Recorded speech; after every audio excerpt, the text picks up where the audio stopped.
2020년 6월 7일 주일 예배 모두 함께 주님께 올려드리도록 하겠습니다. 예배를 위하여 이병무 장로님 나오셔서 기도해 주시겠습니다. 사랑의 하나님, 알래스카의 따뜻하고 아름다운 날씨와 생동하는 기쁨의 6월을 우리들에게 허락하신 주님께 감사의 고백을 드립니다. 오늘 거룩한 주일에 온라인 가정 예배를 현장 예배 대신이나마 주님께 예배와 찬양을 드릴 수 있는 귀한 시간을 허락하심에 감사를 드립니다. 오늘 거룩한 주일 주님의 전으로 나와 모든 성도들과 같이 은혜의 예배를 6월 첫 주부터 드리기를 원하였지만 코로나 바이러스와 바이러스의 확산으로 부득이 7월로 미루었습니다. 용서하여 주시옵소서. 우리 교회 성도들이 각기 다른 처소에서 예배를 드리지만 같은 시간에 예배를 드릴 수 있게 하심을 감사드립니다. 무소부재한 하나님께 온전히 영광을 돌리는 거룩한 시간이 되게 하여 주옵소서. 주님의 선하신 계획대로 순종하며 우리를 인도하여 주시는 하나님을 찬양합니다. 제약과 악한 코로나 바이러스가 가득한 세상에 사는 저희들의 지은 죄악과 허물을 회개하오니 용서하여 주시옵고 한길 앞을 알 수 없는 이 세대 속에서 살아가는 우리들의 가정을 친히 붙들어 주시고 평강을 잃지 않도록 하여 주시옵소서. 코로나 바이러스로 인하여 우리의 신앙생활이 연약하여지고 나태해져 주님의 십자가를 잃지 않도록 하루속히 코로나 바이러스를 말살시켜 주시옵소서. 우리에게 강하고 담대한 믿음을 허락하사 하나님의 말씀에 순종하며 세상을 이기는 힘을 허락하여 주시옵소서. 우리가 살고 있는 미국과 우리들의 조국 대한민국이 코로나 바이러스로 인해 경제가 많이 어렵습니다. 자비의 하나님, 흔들리는 경제로 인하여 쓰러지는 심령이 없게 하시며 가정마다 경제의 수단이 막히지 않도록 축복하여 주옵소서. 물질의 축복을 허락하여 주옵소서. 미국을 이끌어가는 위정자들의 고정 관념과 생각을 하나님의 주권과 사랑과 인애로 바꿔주시어 이 땅에 다시는 인종차별 문제로 주님의 형상으로 지은 형제 자매를 살해하며 폭동이 일어나지 않도록 인도하여 주시고 불쌍히 여겨주시어 하나님의 정의가 이 땅에 하수같이 흐르게 하옵소서. 불평등이 사라지게 하여 주옵소서. 생명의 샘이 넘치는 미국 되도록 인도하여 주옵소서. 주님의 나라와 사랑을 전하기 위하여 전 세계 방방곡곡에 퍼져 주님의 말씀을 선포하시는 선교사들이 코로나 바이러스로 창궐로 인하여 많은 어려움을 겪고 있다는 소식을 접합니다. 선교지로 돌아가지 못하고 현지인들에게 도움을 주는데 많은 문제들이 발생하고 또한 질병으로 고생을 합니다. 사랑의 주님, 선교사님과 그들의 가정을 안전으로 지켜주시고 성령 충만한 믿음을 허락하여 주시어 이 어려운 시절을 잘 넘길 수 있도록 그들을 보호 인도하여 주옵소서. 거룩한 주일 아침에 주의 사랑과 은혜를 사모하는 간절한 마음으로 주님께 예배드리는 성도들에게 한량없는 자비를 베풀어 주옵소서. 오늘 여러 가지 모양으로 상한 심령을 가지고 각 가정에서 예배를 드리는 성도들이 있는 줄 압니다. 고통을 다루시는 주님께서 상한 심령마다 치유하시고 회복시키는 주님의 은혜를 체험할 수 있도록 축복하여 주옵소서. 질병으로 고통 중에 있는 성도들을 이 시간 치료의 강선을 씌워주시며 힘주시어 하루속히 병을 털고 건강을 되찾게 하여 주옵소서. 또한 가정의 여러 가지 문제와 경제적인 문제로 걱정 고민하며 주님께 간구하는 성도들의 기도를 주께서 들으시고 합당한 것으로 해결함을 주시기를 바라고 원합니다.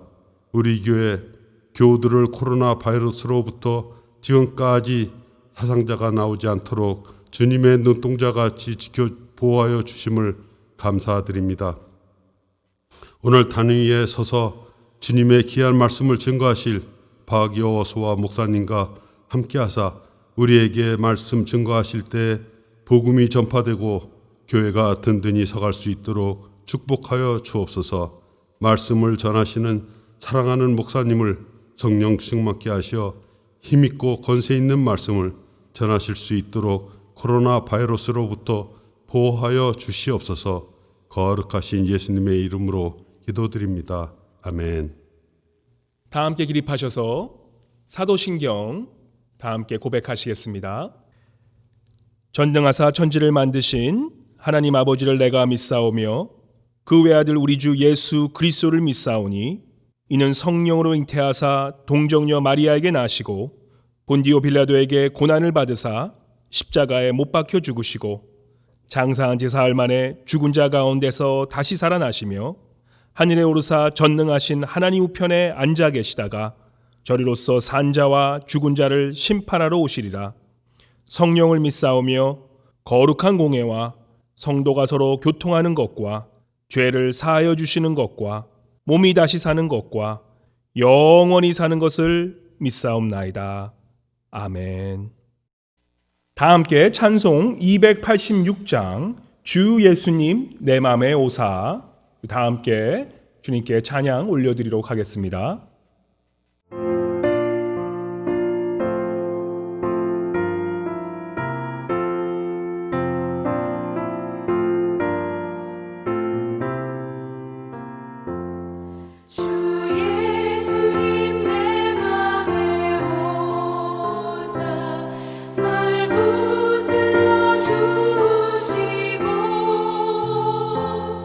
내 맘에 새 힘을 주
오늘 복된 주에 하나님께 주시는 말씀 사도행전 17장 1절서부터 9절 말씀입니다.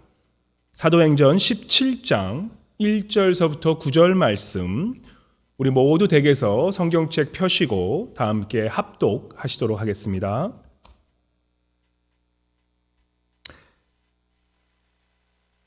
그들이 암비볼리와 아볼로니아로 다녀가 데살로니가에 이르니 거기 유대인의 회당이 있는지라. 바울이 자기의 관례대로 그들에게로 들어가서 새 안식일에 성경을 가지고 강론하며 뜻을 풀어 그리스도가 해를 받고 죽은 자 가운데서 다시 살아나야 할 것을 증언하고 이르되 내가 너희에게 전하는 이 예수가 곧 그리스도라 하니, 그 중에 어떤 사람 곧 경건한 헬라인의 큰 무리와 적지 않은 귀부인도 권함을 받고 바울과 실라를 따르나, 그러나 유대인들은 시기하여 저자의 어떤 불량한 사람들을 데리고 때를 지어 성을 소동하게 하여 야손의 집에 침입하여 그들을 백성에게 끌어내려고 찾았으나 발견하지 못하며 야손과 및 몇 형제들을 끌고 읍장들 앞에 가서 소리질러 이르되 천하를 어지럽게 하던 이 사람들이 여기도 이르매 야손이 그들을 맞아 들였도다. 이 사람들이 다 가이사의 명을 거역하여 말하되 다른 임금 곧 예수라 하는 이가 있다 하더이다 하니, 무리와 읍장들이 이 말을 듣고 소동하여 야손과 그 나머지 사람들에게 보석금을 받아 놓아 주니라. 아멘.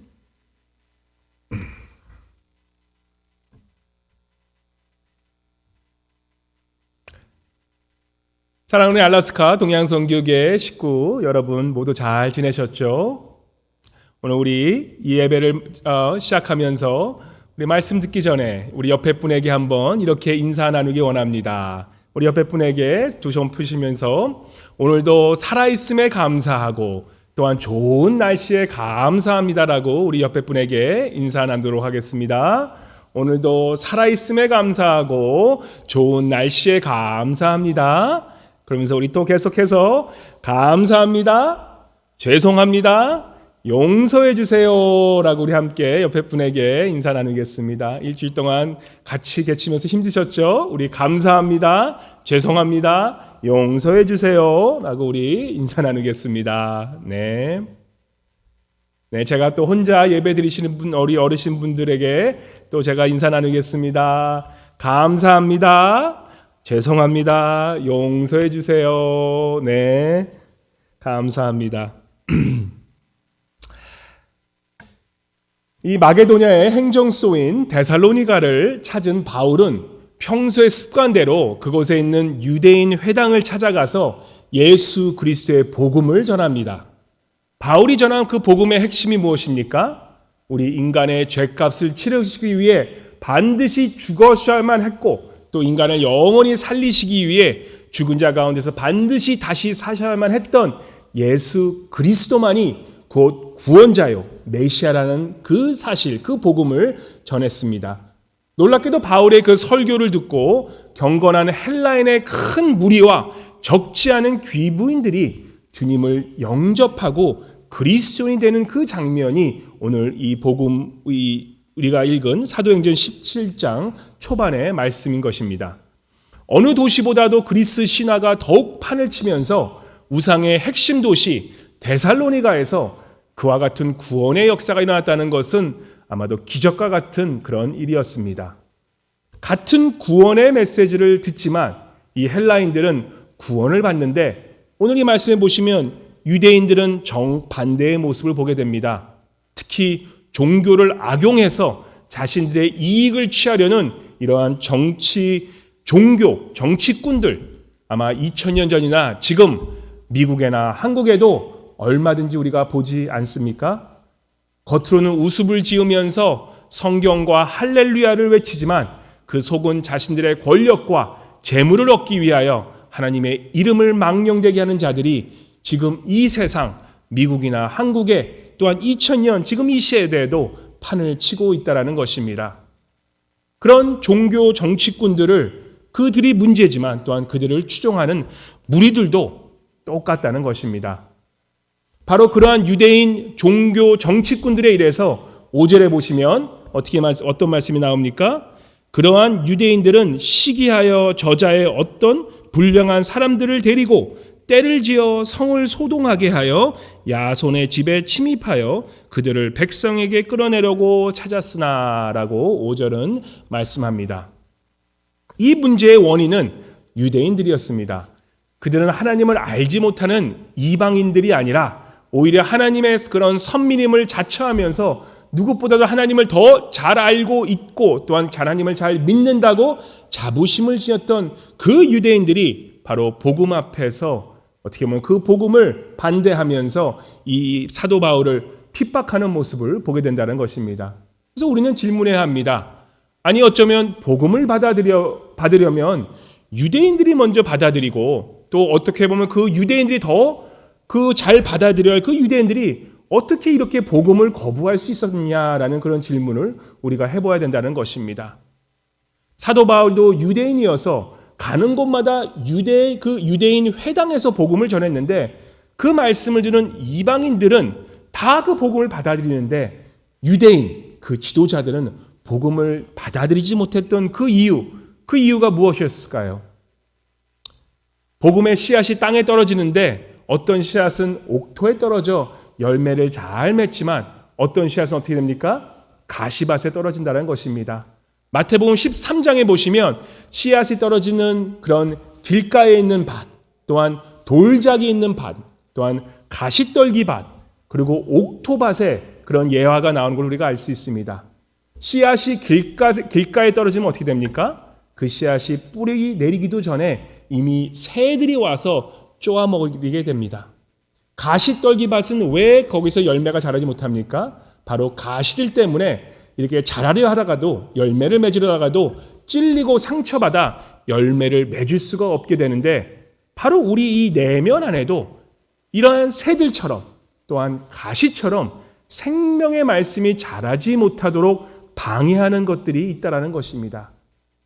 이러한 방해하는 그런 새들과 같은 이러한 가시 같은 존재들이 유대인들의 마음뿐만 아니라 바로 우리의 마음 속에서도 자리 잡아 생명의 말씀을 조아 먹는다라는 것입니다. 오늘 이 본문 5절에 보시면 이 새처럼 쪼아 먹고 가시처럼 열매 맺지 못하는 것들의 원인이 바로 뭐라고 나와 있습니까? 17장 5절에 보시면 그러나 유대인들은 뭐라고 그럽니까? 시기하여 저자의 어떤 괴악한 사람들을 데리고 때를 지며 성을 소동케 하며 야손의 집에 달려들어 저희를 백성에게 끌어내려고 찾았으나라는 말씀이 나온다는 것입니다. 여기서 이 시기하며 유대인들은 시기하며라는 이 시기의 뜻은 영어로는 젤러스라고 합니다. 이 젤러스의 이 단어의 뿌리는 헬라어로 젤루라고 합니다. 이 젤루의 뜻이 뭐냐?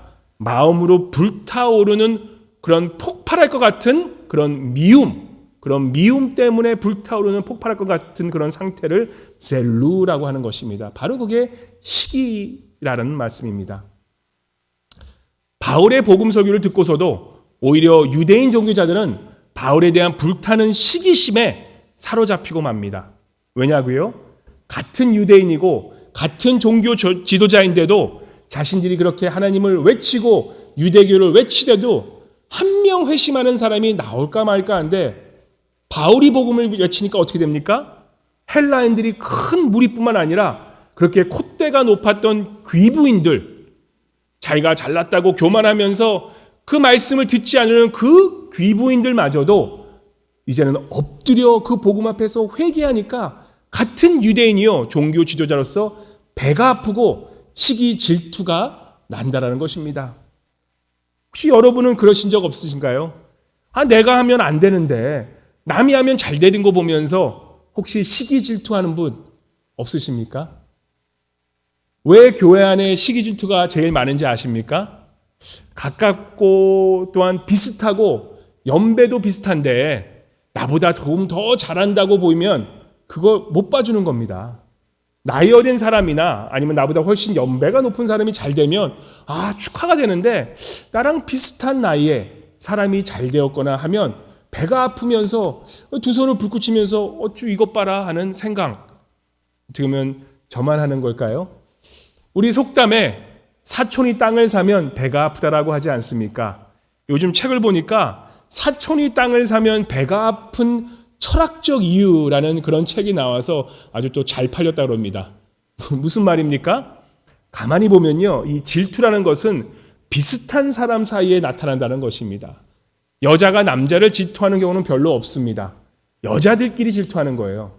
조금 좀 예쁜 옷을 입고 이렇게 예뻐 보이면 그 사람들을 어떻게 합니까? 이 여자분들 앞에서는 저 참 예쁘다, 참 예쁘다라고 하면서 뒤돌아서서는 뭐라고 하고 하시죠? 아유, 저거 뭐 싸구려야, 저거 가짜야 하고 그러면서 대답하지 않습니까? 다른 여자가 더 돋보이는 것이 이 공경 안에 싫은 마음이 든다는 것입니다. 남자 또한 마찬가지입니다. 직장에서 비슷한 사람끼리 질투하지 않습니까? 의사가 무슨 운동선수를 질투하는 경우는 거의 없지만 운동하는 사람들끼리 질투하는 일은 비일비재한 겁니다. 특히 서로가 질투가 심한 이런 직업인, 특히 음악가들 사이에서 더더욱 이런 질투가 많다는 것입니다. 조금만 자기보다 잘하는 사람이 나타나면 그런 질투 아니라 정신이 없습니다. 거의 모든 교회에서 그런 것 같아요. 특별히 가장 교회에서 힘든 곳이 어디입니까? 힘든 부서가? 네, 성가대입니다. 모든 교회 거의 비슷해요. 성가대 가면은 골치가 아픈 이유가 왜 그렇습니까?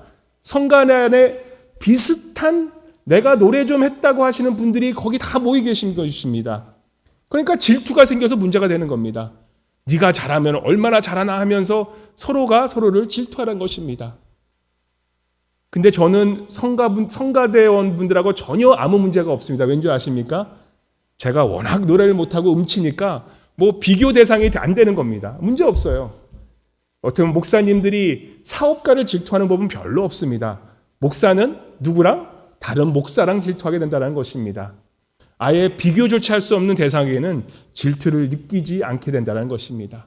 비슷한 사람들끼리 서로 비교를 하다가 질투하면서 싸움 나게 된다는 것입니다. 우리 식당 하시는 분들, 다른 식당 하시는 분들이 잘 되면 물론 좋을 수 있지만 그렇게 다 좋을 수만은 없는 거라는 것입니다. 그런데 이러한 시기 질투, 지극히 인간적이면서 본능인 동시에 하지만 우리가 경계하지 않으면 또한 다스리지 않으면 이런 내면의 그런 영적인 싸움에서 우리가 이 질투란 것에 마음을 내어주면 그것은 큰 어떻게 보면 내 마음속에 재앙으로 다가올 수도 있다라는 것입니다. 이 질투라는 것은요, 무서운 병입니다. 이 질투의 병에 걸린 사람은 자기가 그런 걸린 병을 절대로 인정하지 않습니다. 질투라는 병이 제일 어떻게 보면 추잡한 병이기 때문에 남이 잘 되는 것을 싫어하다 보니까 어떻게 합니까? 자연히 자기 자신을 치켜 세우기 위해서 다른 사람을 깎아내리기 위해서 무시하게 된다는 것입니다. 사울이 다윗을 질투해서 몇 차례씩 죽이려고 들었던 사건 다 알고 계시지 않습니까? 이 질투의 병에 걸린 사울은 결국 어떻게 됩니까? 정신 이상을 일으켜서 시달리다가 마침내는 자살하고 말죠. 이 질투는 참으로 무서운 병이라는 것입니다. 그 사람에 대해 험담하기도 하고 불평하기도 하고 공격과 비난을 하기도 하고 때로 질투심이 극도에 달하면 어떻게 됩니까? 살인마저도 저지르게 된다는 것입니다. 성경에 이 가인이 아벨을 질투해서 어떻게 됩니까?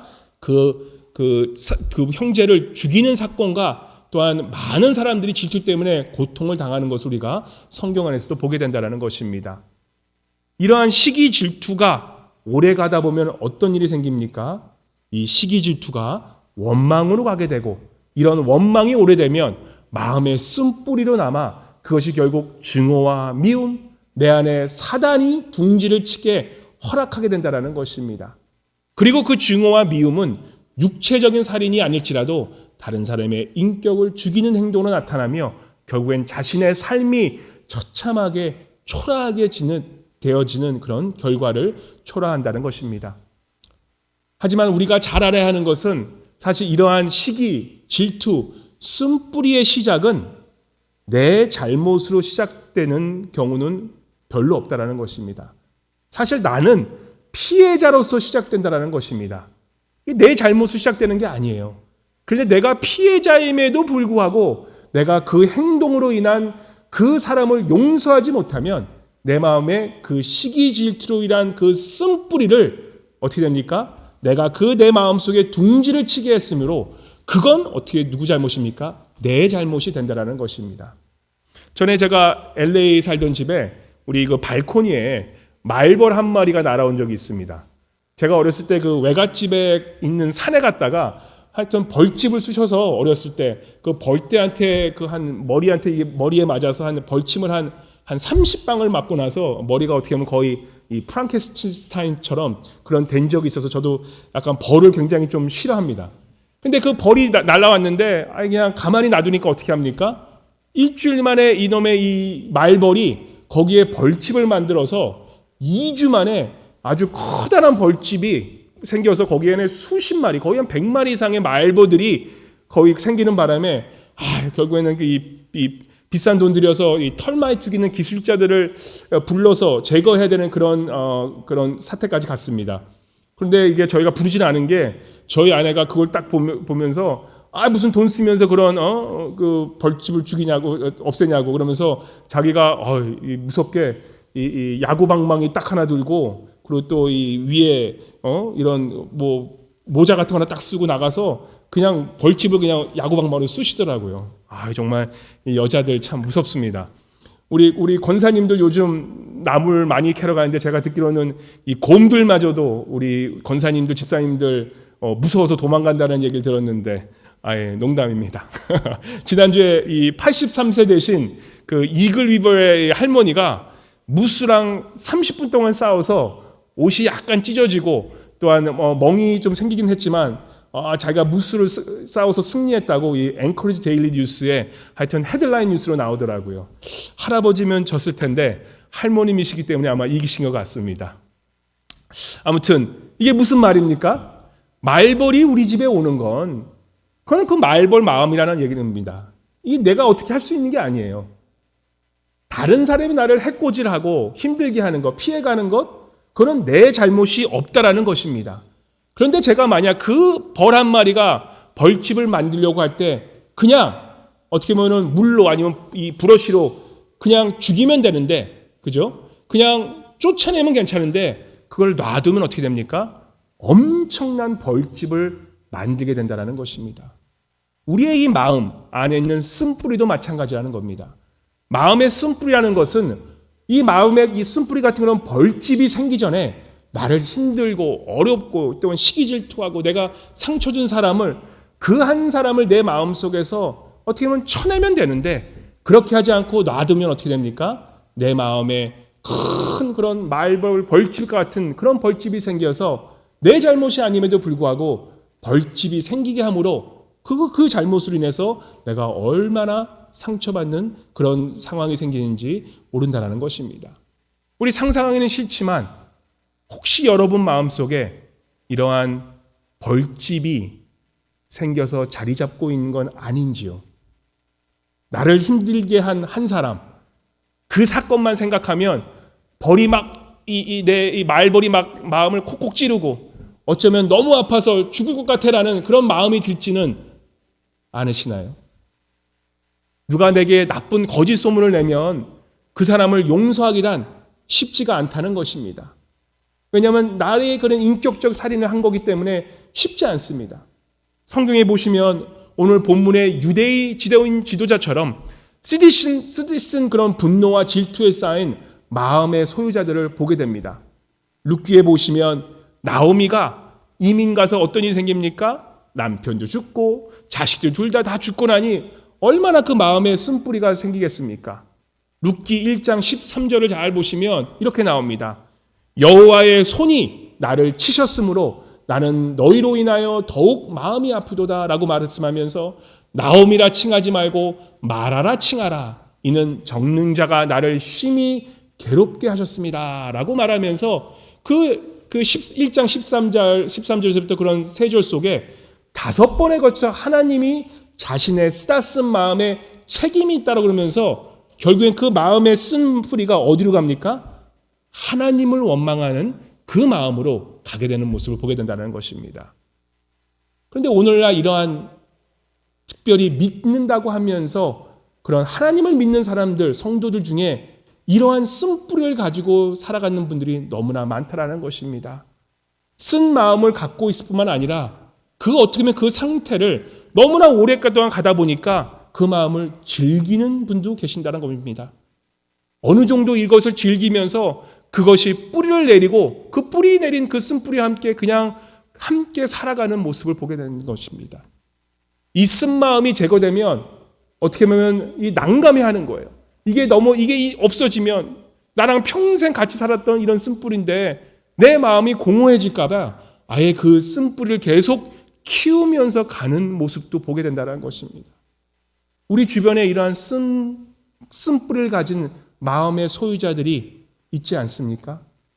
어떤 분은 어렸을 때 받은 아버지에 대한 상처로, 부부간에 있었던 그런 남편과 아내가 준 그런 상처로, 아니면 가까운 사람의 배신으로, 아니면 가까운 그런 형제나 자매나 친구에게 받은 그런 상처로 그런 쓴뿌리를 마음에 들고 살고 있지는 않은지요.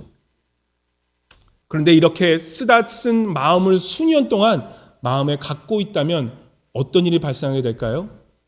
내 삶이 그러한 시기 질투로서 계속 초라해지면서 결국에는 하나님을 원망하게 되고 그 쓴 마음을 오랫동안 가지고 그 미움의 병은 결국 육체의 질병으로까지 가는 걸 우리는 잘 알고 있다는 것입니다. 그렇다면 이러한 시기 질투가 마음의 쓴뿌리를 제거하기 위해서 우리는 어떻게 해야 할까요? 내 마음속에 있는 이 벌집을 어떻게 제거해야 하는지 우리는 그걸 알아야 되지 않겠습니까? 시간이 지나면 안 보면 그냥 해결될 줄 알았는데 그게 아니라는 것입니다. 성도님들 혹시 미운 사람 안 보니까 그 마음이 사라졌나요? 아니에요. 그 사람 보자마자 그 미움이 다시 나온다는 것입니다. 이 세상의 방법, 세상은 어떻게 얘기합니까? 보통 이런 쓴뿌리가 있으면 세상은 이렇게 가르칩니다. 이 시기 질투로 쌓인 이 쓴뿌리를 이 세상은 그냥 잊어버려. 그냥 거부하라고 얘기합니다. 그냥 거부하고 그냥 무시해버려. 그리고 무시한 다음에 어떻게 합니까? 그냥 다른 사람에게 책임 전가하라는 것입니다. 요즘 이런 쓴뿌리 있는 사람들이 다른 사람들에게 책임 전가하는 모습 너무나 미국에서 많이 보지 않습니까? 이 코로나로 미국이 힘들어지니까 모든 증오가 이 미국 정치인들이 이런 코로나로 힘들어진 것을 누구한테 다 지금 책임 전가합니까? 중국인들, 헤이 차이나, 그냥 중국인들에게 다 넘기려 하고 없고, 흑인들은 이 조지 플로이드 사건으로 해서 모든 자신의 분노를 누구한테? 이 백인 경찰들에게 다 그 자신들의 그런 미움을 책임 전가하면서, 또 우리 대통령은 이 모든 이런 문제를 이 좌파 쟤네들이 잘못했다라고 돌리려 하고, 또한 이런 쓴뿌리를 우리는 계속 상대만 변하게 하면서 미움의 병을 키우고 있다는 것입니다. 요즘 미국이 온통 이렇게 쌓였던 분노들이 다 이런 폭동을 통해 분노가 표출되는 것을 우리가 보고 있지 않습니까? 그리고 또한 이런 분노가 계속해서 이어지면서 책임 전가하면서 그것이 계속 이어지다 보면 어떻게 됩니까? 내 안에 있는 그런 쓴뿌리를 인정하지 않고 지속하면서 그것을 잊기 위해 어떻게 보면 세상은 더욱더 육체의 쾌락에 빠지라고 그렇게 유혹한다는 것입니다. 우리 믿는 사람들도 이것을 해결하지 않으면 우리는 계속 세상의 쾌락 속에서 잊어버리려고, 어떻게 보면 이런 내 마음속에 쓴뿌리를 잊어버리려고 계속 세상의 그런 정욕과 욕심과 더 많은 돈과 권력과 명예를 얻으면 내 마음의 쓴뿌리가 제거됐다라고 착각하면서 세상의 정욕과 헛됨에 모든 삶을 낭비하고 나서야 무엇을 깨닫게 되는 거죠? 이것도 허무하다라는 것을 깨닫게 된다는 것입니다. 그렇다면 성경적으로 이 시기 질투, 쓴뿌리를 어떻게 제거해야 할까요? 에베소서 4장 31절에 보시면 이런 말씀이 나옵니다. 너희는 모든 악독과 노함과 분냄과 떠드는 것과 회방하는 것을 모든 악의와 함께 버리고 서로 인자하게 하며 불쌍히 여기며 서로 용서하기를 하나님이 그리스도 안에서 너희를 용서하심과 같이 하리라 라고 말씀합니다.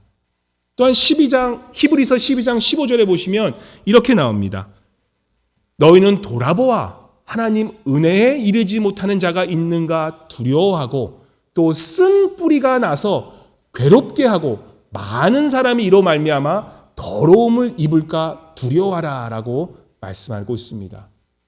성경은 마음의 쓴 뿌리, 이러한 쓴 마음을 제거하라고 합니다. 이 쓴 마음, 쓴즙, 이 쓴 마음은 결국은 하나님에 대한 원망으로 가게 되고 또한 우리 신앙생활에 독이 된다는 것입니다. 개인에게 독이 될 뿐만 아니라 공동체에게도 독이 된다는 말씀을 하면서 그 쓴 뿌리가 공동체를 해하게 되니 그것을 조심하며 두려워하라고 말씀은 우리에게 권면하고 있다는 것입니다.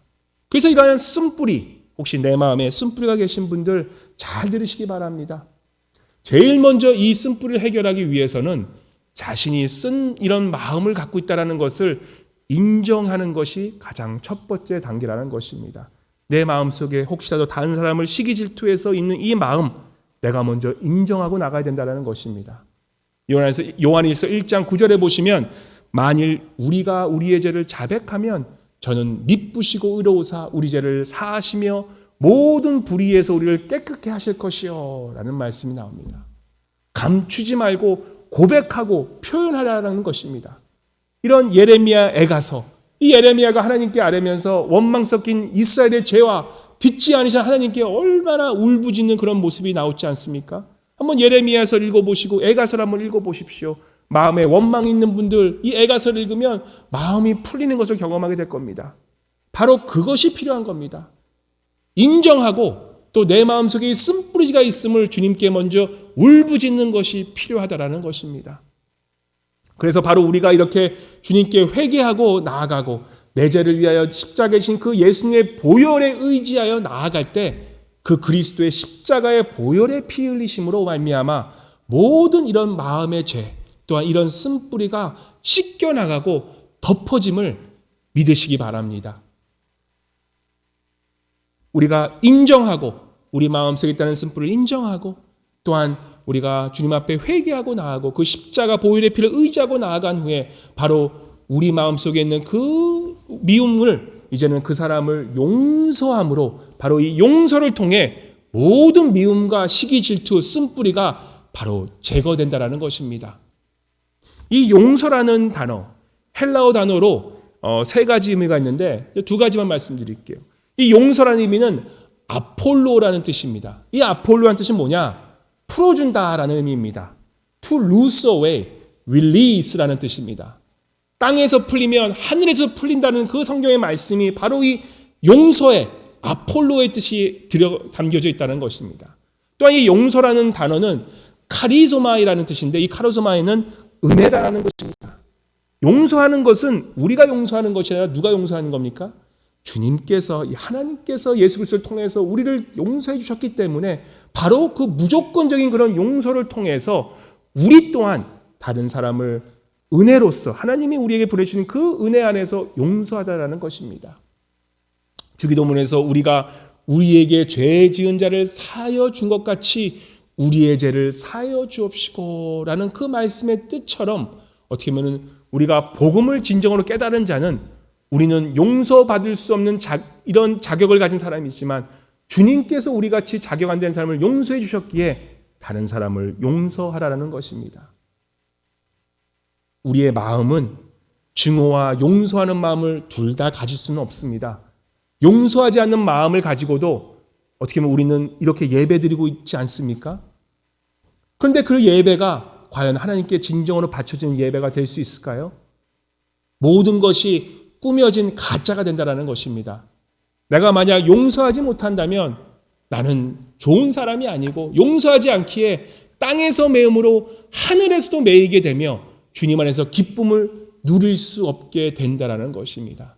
두 마음을 품고 있기에 어떻게 됩니까? 내 마음밭이 가시밭이 되고 새들이 와서 그 생명을 쪼아먹고 벌들에게 매일 상처받고 이런 찔리게 되는 것을 경험하게 된다는 것입니다. 우리가 알아야 하는 것, 이 용서라는 것은 감정이나 태도가 아니라 바로 선택이라는 것입니다. 결단이라는 것입니다. 벌 한 마리가 들어왔을 때 우리는 그냥 결단하고 쫓아내면 이 벌집 만드는 것을 예방하는 것처럼 용서 또한 내가 바로 용서함으로 선택하고 결단함으로 내 안에서 계속 나를 아프게 쏘아대는 벌집을 제거하기로 마음 먹고 결단하고 나를 힘들게 한 그 사람을, 이 상황을 그냥 주님이 나를 용서한 대로 용서하는 결단을 의지로 가지고 렛고하라는 것입니다. 하나님은 우리 인간을 지정의로 지으셨는데 이 의지는 하나님이 우리에게 주신 가장 핵심적인 인간을 만드는 요소이며, 우리는 이 의지를 가지고 성령님께 순종하며 드릴 때에 내가 할 수 없지만 하나님께서 용서하게 하시는 그 크신 다이너마이트 같은 그런 성령의 역사와 능력이 바로 내가 의지적으로 성령님을 의지하고 내가 용서합니다라고 나아갈 때 그런 놀라운 역사가 일어나게 된다는 것입니다.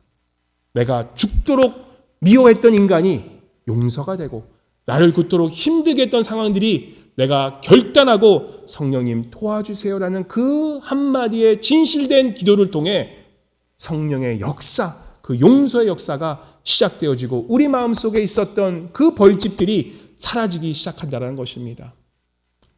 어떤 분이 이렇게 말씀하십니다. 나를 잘못했던 그 사람이 먼저 나에게 쓴뿌리를 그렇게 가져다준 그 사람이 용서를 구해야지. 나는 용서해 주지만 그 사람이 어떻게 보면은 우리가 마음속으로 그 사람을 먼저 용서하지 못하면 그 사람이 내게 용서를 구한다 해도 나는 그 용서를 받아줄 준비가 되어 있지 않게 용서란 이루어질 수가 없다라는 것입니다. 나는 그 사람이 나를 용서해 주지 않기 때문에 나도 용서 못해라고 하는 그런 말씀을 가신 분들은 내 마음에 이미 용서할 준비가 안 됐기 때문에 그 사람이 아무리 나에게 와서 용서를 구한다 해도 바로 그 사람을 용서할 준비가 되지 않았다는 것입니다. 무슨 말입니까?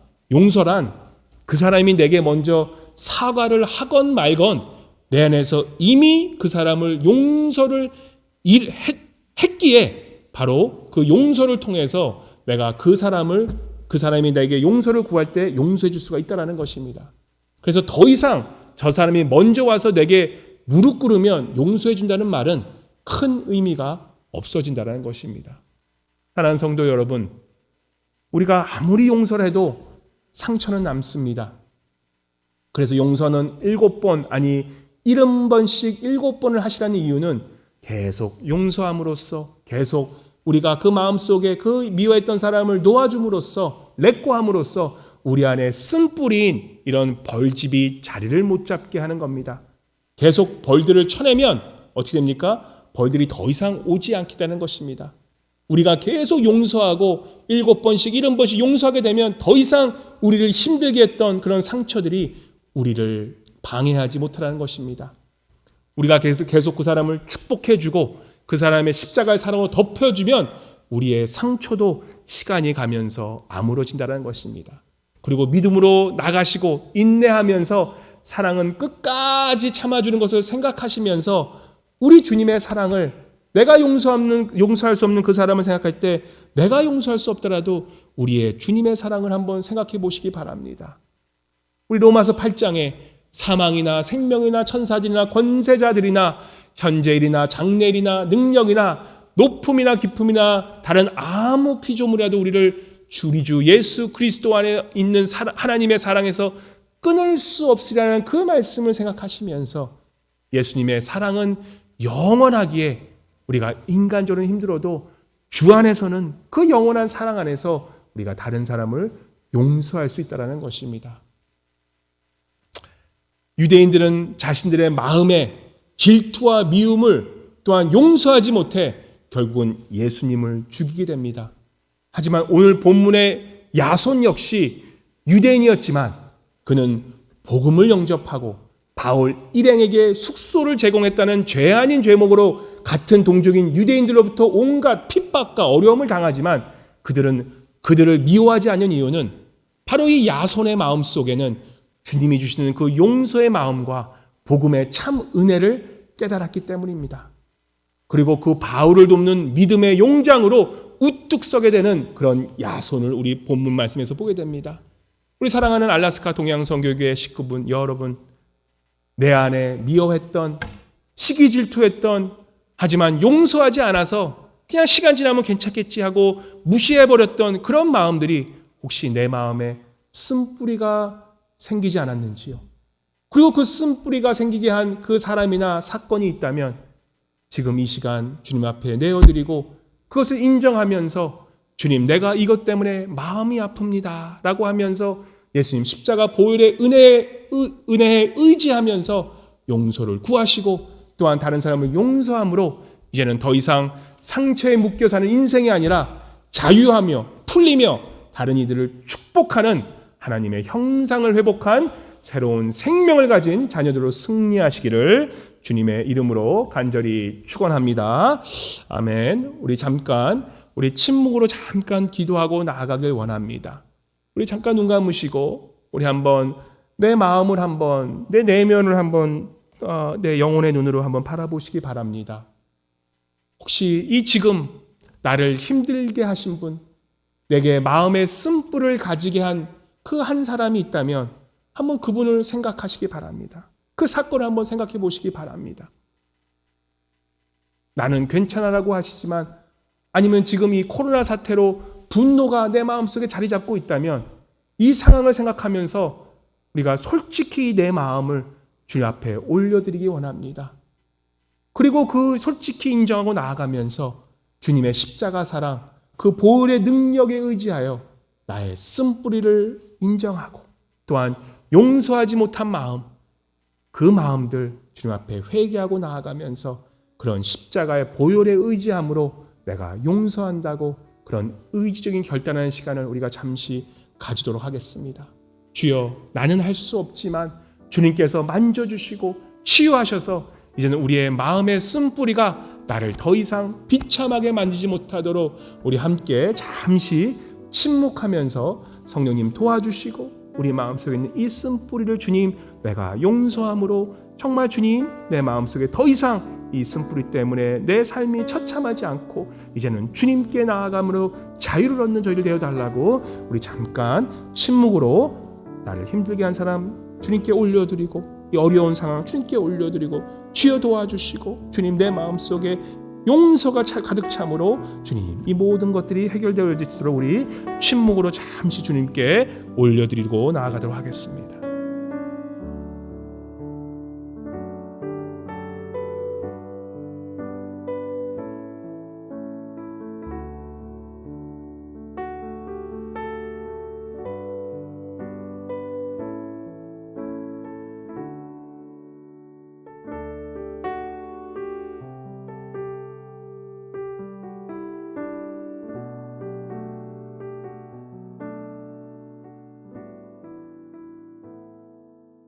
용서해 주님, 내 마음속에 나는 잊었다고 생각했는데 아직도 나를 힘들게 한 사람, 그 사건 때문에 내 마음이 시기, 질투와 분노와 미움이 쌓여 내 마음에 쓴뿌리가 생겼음을 인정하고 고백하고 나아갑니다. 주님, 내가 천국 열쇠를 내게 주리니 내가 땅에서 무엇인지 매면 하늘에서도 매일 것이요 내가 땅에서 무엇인지 풀면 하늘에서도 풀리리라 하신 주님의 말씀을 우리가 의지하고 나아가니 내 마음에 쓴뿌리를 안겨준 그 사람을 주님께서 나를 용서해 주심과 같이 나 또한 용서하기를 결단하고 나아갑니다. 내 감정이 아니라 태초에 내게 허락하신 그 의지적인 결단으로 성령님께 순종함으로 용서하옵나니 주여, 땅에서 풀림같이 땅에서도 풀리는 역사가 내 삶 속에 있게 하여 주시옵소서. 그래야 우리가 이 땅에서도 천국을 경험하며 매일 주님과 기쁨과 감사가 넘치는 신앙생활 되게 축복하여 주시옵소서. 용서하고 싶지만 쓴뿌리가 너무 깊으신 분 또한 이런 성령의 다이나마이트 같은 그런 성령님의 능력으로 내게 능력 주신 자 안에서 내가 모든 것을 할 수 있다는 믿음으로 용서하며 나아갈 때 우리의 모두 가정과 교회가 주님 앞에 참된 예배와 축복함으로 천국을 맛보는 우리의 삶이 되게 하여 주시옵소서. 용서하고 용서받는 우리 알라스카 동양선교교회 성도님을 되게 하여 주실 것을 믿사오며 이 모든 말씀 살아계시고 우리의 모든 허물을 십자가의 보혈의 은혜로 덮어주신 예수 그리스도의 이름으로 간절히 기도합니다. 아멘. 다 함께 헌금 시간 가지도록 하겠습니다.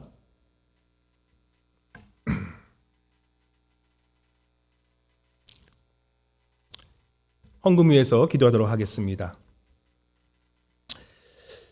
여호와의 자비와 긍휼이 무궁하심으로 우리가 진멸되지 아미하니미로다.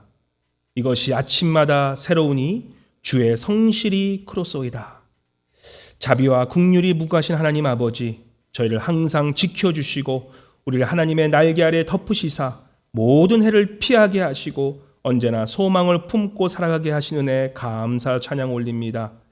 주님, 저희에게 행하시고 베푸신 모든 일에 감사하며 빈손으로 오지 않고 11조와 감사, 성교, 건축, 구제헌금 및 주일헌금으로 드리게 하심을 감사 또 감사드립니다. 주님, 저희가 교만하지 않게 도와주시고 모든 것이 여호와 하나님께서 공급하지 않으시면 우리가 살 수 없음을 기억하게 하시고 또한 이 재정을 헛되게 쓰지 않게 도와주시고 온전히 주님의 영광만을 위해 정직하게 쓰여지게 하여 주시옵소서. 주님, 내가 천국 열쇠를 내게 주리니 내가 땅에서 무엇이든지 매면 하늘에서도 매일 것이요 내가 땅에서 무엇인지 풀면 하늘에서도 풀리라 하시는 그 말씀 우리가 의지하고 나아가니 우리가 용서함으로 매었고 다쳤던 재물의 축복도 용서함으로 풀리는 역사를 우리 삶 속에서 경험하게 하여 주시옵소서. 혹시 생활이 힘들어 헌금하시지 못한 성도님들 위로하여 주시고 성령님을 순종하여 용서함으로 하나님이 허락하시는 누르고 흔들어 넘치는 하늘의 신령한 복과 땅에 기름진 것을 누리는 주님의 은혜 또한 경험하게 하여 주시옵소서. 이번 주도 주님의 보혈의 피로 우리 성도님 모두 가족들과 사업을 덮으시고 기도로 깨어 이 기다림의 시간 동안 하나님과 매일 동행함으로 승리하게 하심을 믿고 나아가며 우리 주 예수 그리스도 이름으로 기도드립니다. 아멘.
우리 잠깐 광고 시간 가지도록 하겠습니다. 오늘 우리 이 온라인 가정 예배를 통해서 우리 하나님 아버지께 감사와 영광 올려드리는 그런 복된 예배 되시기를 축복합니다. 카톡에 올린 것처럼 우리 이번 주일부터 시작하려던 이 현장 예배가 이 특별히 앵커리지 내에 이런 코로나 확진자의 급증적인 그런 상황으로 인해서 우리가 이 당회에서는 현장 예배를 7월 5일 7월 첫째 주로 우리가 연기하기로 결정하였습니다. 우리 이 지속적으로 온라인 예배를 드림에 있어서 각 가정에서 더욱더 경건한 마음으로 예배에 임하여 주시길 바라고, 또한 교회가 이제 6월 달서부터는 저희가 오픈이 되었습니다. 그래서 우리 교회 와서 마음껏 기도하실 때 특별히 교회 오시면 이 저희 입구에 그 체크인하는 그 데스크가 있는데 거기에 사인하시고 또한 마스크 쓰시고 오셔서 기도하고 싶으시면 그분들은 언제든지 오셔서 성전에서 기도하시기 바랍니다. 그리고 또 7월 첫째 주는 정말 우리가 꼭 현장 예배 드릴 수 있도록 한 마음으로 기도해 주심으로 우리가 예배를 통해서 더욱더 삶 속에서 예배자로 설 수 있도록 우리 한 마음으로 기도해 주시기 바랍니다. 교육부 우리 어제 또 카톡에 그 교육부 그 카톡 그 교재를 올려드렸는데, 우리 예배가 이렇게 끝나신 후에 우리 가정에 자녀가 있으신 분들은 이 자녀들과 함께 어제 보내드렸던, 또한 우리 교육부 카톡방에 있는 그 방에 가셔서 그 아이들과 함께 그 예배를 드리신 후에 또한 그 아이들이 교재를 함께 할 수 있도록, 그래서 성경 공부할 수 있도록 꼭 부모님께서 도와주시기 바랍니다.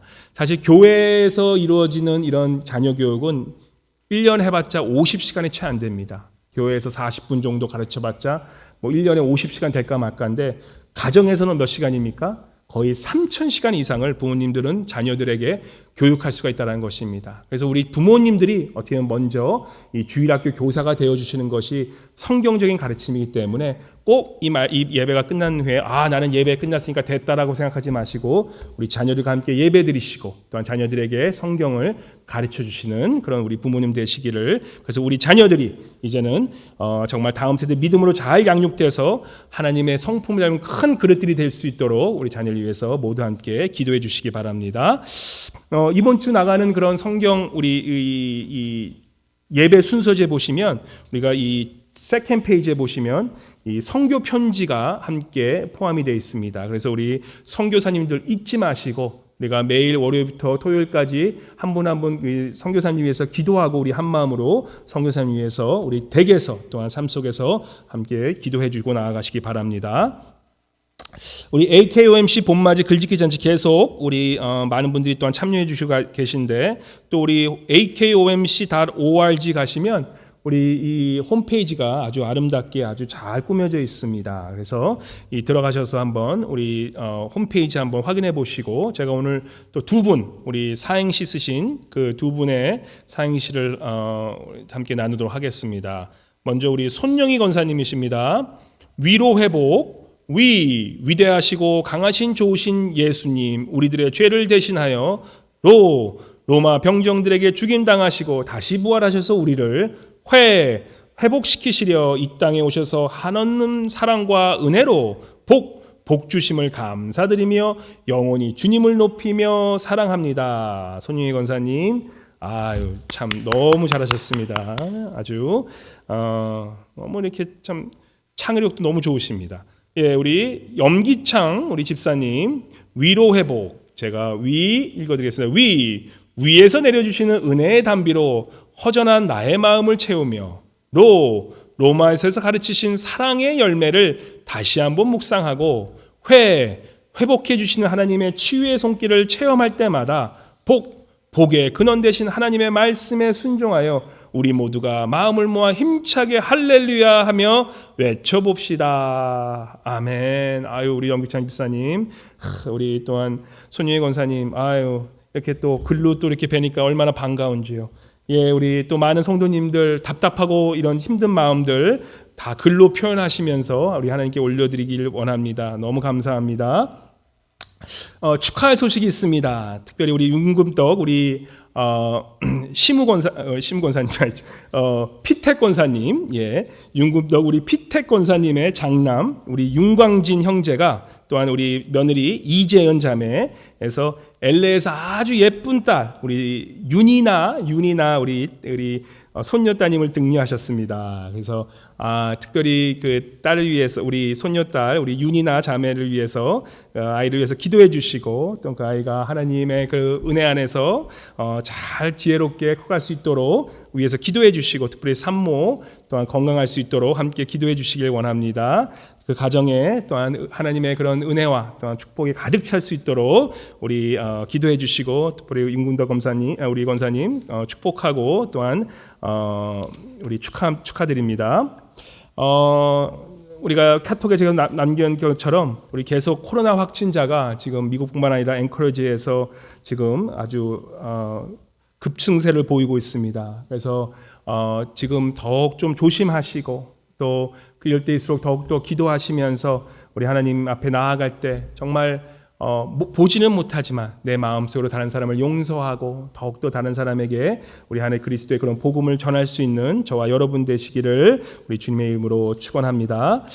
우리 함께 일어나셔서 송가 부르신 후에 우리 축도로 예배 마치도록 하겠습니다.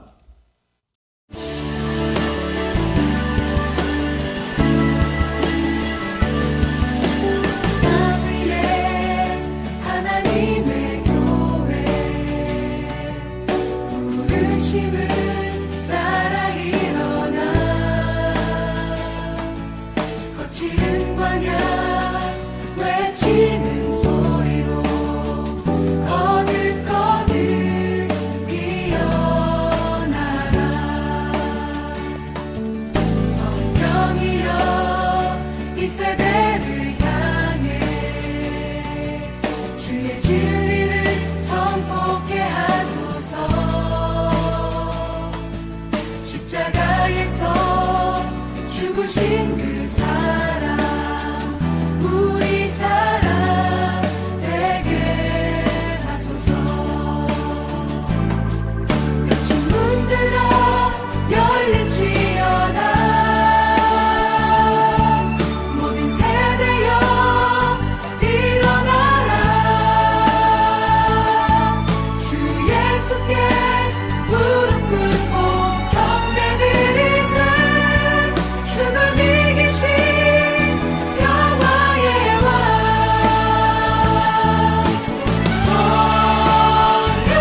성령이여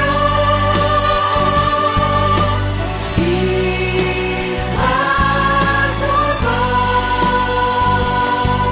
초대교회 영상의 뜻 번들으로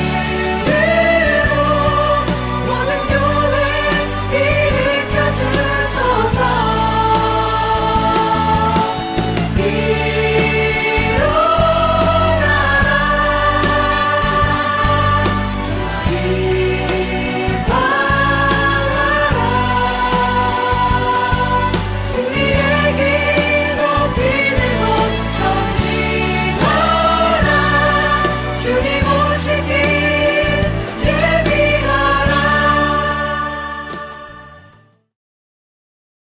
지금은 우리를 구원하시기 위해 이 땅에 오신 예수 그리스도의 무한하신 은혜와 독생자를 아낌없이 우리에게 주신 하나님 아버지의 지극하신 사랑하심과 항상 우리 안에 계셔서 세상을 이기는 힘과 능력을 주시는 거룩하신 성령님의 위로감아 내주하심이 이제는 성령님께 의지하며 내 안에 있었던 미움과 쓴 뿌리를 주님께 내어드리고 나를 힘들고 어렵게 한 사람과 그 사건을 용서함으로 레꼬함으로 내 안에서 나를 상처 주었던 이 벌집과 같은 것들을 제거하기로 믿음으로 결단하고 나아가시는 가정예배 처소에서 머리 숙인 사랑하는 성도님들의 삶 위에 이제부터 영원토록 함께 계시기를 간절히 축원하옵나이다.